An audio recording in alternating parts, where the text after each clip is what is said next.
So now that we have our Ethereum wallet set up and ready to go, we're ready to review how we can use the option number 2 I described in this previous video for buying crypto natively on a crypto-based decentralized exchange.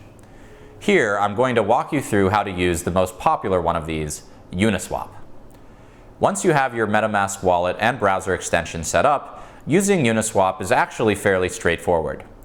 We will start by navigating to the Uniswap app. This will pull up the simple swap interface where we can pick which coins we want to swap between. Now, since this is an Ethereum application, the only coins we'll be able to choose are Ethereum or any Ethereum supported token. This actually does include thousands of different token options, and we can in fact swap between any of them. The top coin will be our from coin, and the bottom is the to coin. So let's say we want to buy some Ethereum with the stablecoin USDC. We'll select USDC here on the top and then select ETH on the bottom. We can easily get a price quote by entering in an example amount.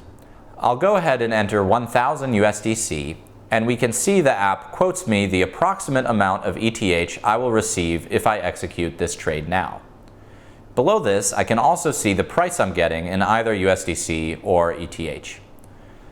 The slippage tolerance is a setting we can choose to make sure we don't suffer too much slippage when trading less liquid pairs. Not something we'll have to worry about when trading a pair like ETH USDC.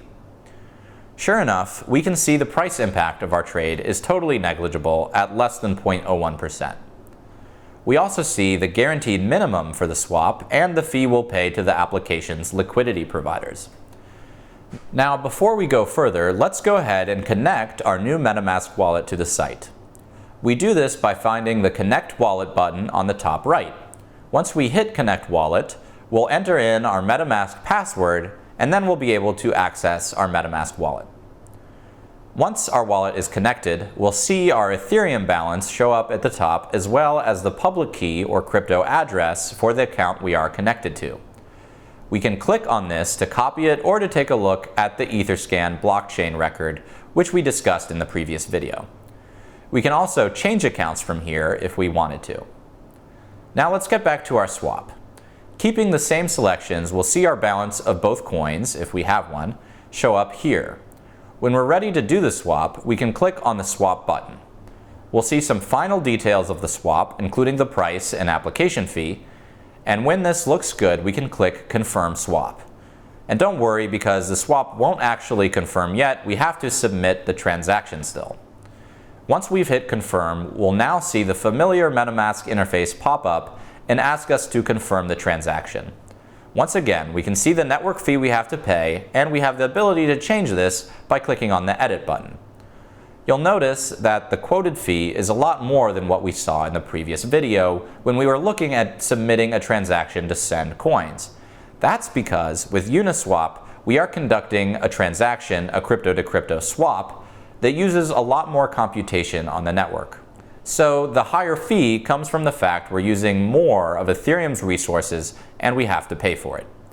For this reason, unless we're swapping a pretty large amount, it usually makes sense to buy coins like Ethereum on exchanges like Coinbase where the fees are lower, especially if we're just using USD or a USD stablecoin like USDC.